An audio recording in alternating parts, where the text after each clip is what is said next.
Merry Christmas, boys and girls, and welcome to another LagerTale. We are decorating for the holidays, trying to get ready. Lager's got his elf ears on because he's being very helpful today. But the elf ears don't seem to want to work with his ears, so we're trying. Today's story is all about Lager helps the gingerbread boy.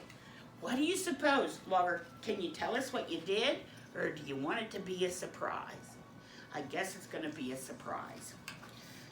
Lager was very excited as it was the day before Christmas Eve and everyone was rushing around getting everything ready for the celebrations ahead.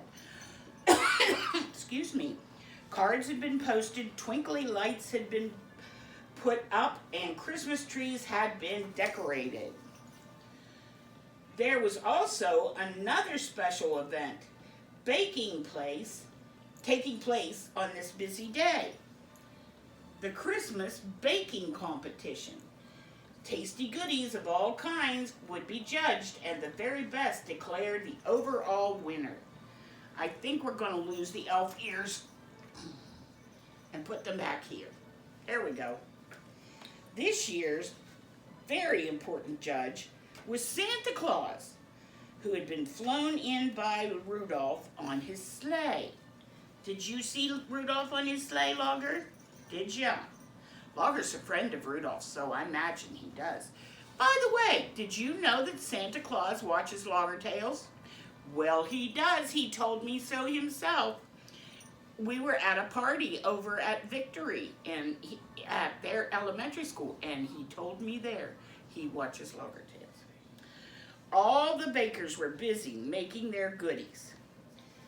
There were mince pies and Yule logs, festive cakes, and scrumptious puddings. That's a fancy word for really good. And of course, Christmas cookies. Lager, who was on Santa's nice list and had been specifically invited to watch the baking competition, noticed that one of the contestants, a little gingerbread boy, was crying. "Hello, what's the matter?" Lager asked kindly. It was very nice of you to check on him, Lager. The gingerbread boy sobbed to Lager that he was really ready to decorate his gingerbread cookies, but that all his icing, raisins, and chocolate buttons had gone missing. "Don't worry," Lager said gently. "I will help you to look for them." You didn't eat them, did you, Log? No, Lager would never do that. The gingerbread boy jumped for joy, then pointed to the clock on the wall. They didn't have much time as Santa would start the judging soon. Lager began to look for clues. Perhaps one of the other bakers had hidden the decorations. They looked in Big Bear's back pocket. They looked under Happy Hare's hat.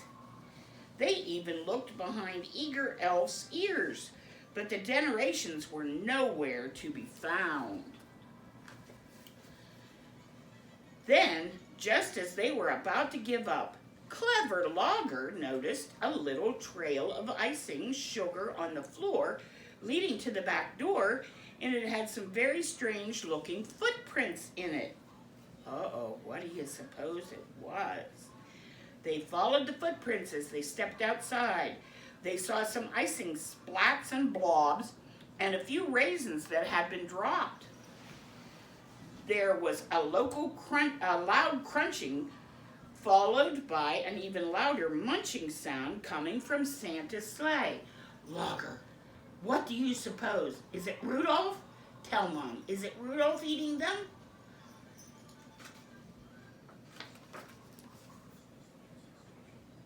Then they thought they heard in the distance. "Do you hear what I hear?" asked the gingerbread boy. Lager and the gingerbread boy crept up to the sleigh very quietly. They couldn't believe their eyes. Oh no! Chewing on a crunchy carrot while singing some rather out-of-tune Christmas songs was Rudolph, and he was busy decorating antler-shaped cookies with missing decorations. Oh no, Rudolph, you're gonna be on the naughty list. Rudolph, what are you doing? Exclaimed Logger. The gingerbread boy needs those decorations. Uh-oh. Rudolph explained that he had wanted to borrow them so he could enter the competition himself. I have a brilliant idea, said Logger. You can help us decorate the cookies. They all rushed back to the hall to get started as time was running out. Icing, chocolate buttons, and raisins flew everywhere as one by one the tasty gingerbread cookies were decorated and finished in the nick of time. The three looked on nervously as Santa came to the table to inspect all the entries. Oh no, Logger, what do you think's gonna happen? Then, to their complete surprise, he announced that Logger, Rudolph, and the gingerbread boy were the winners! Yay! And to Rudolph's dismay, the first prize was a trip in Santa's sleigh. Now, how's Rudolph going to ride in a sleigh and pull it too? That's just silly. Oh my goodness. And off they went. The end. That was a very good story, but it was a kind of a silly ending, huh? At least it was for Rudolph. Well, we hope that you are having a great time getting ready for Christmas or Hanukkah or whatever holiday you celebrate. We want you to know that we wish you the very, very best of holidays and that we will talk to you again probably between Christmas and New Year's to get you another couple of Christmas stories. Until then, Logger, can you wish the kids a Merry Christmas? Can you say Merry Christmas? Merry Christmas. And don't forget, wash your paws. Bye-bye.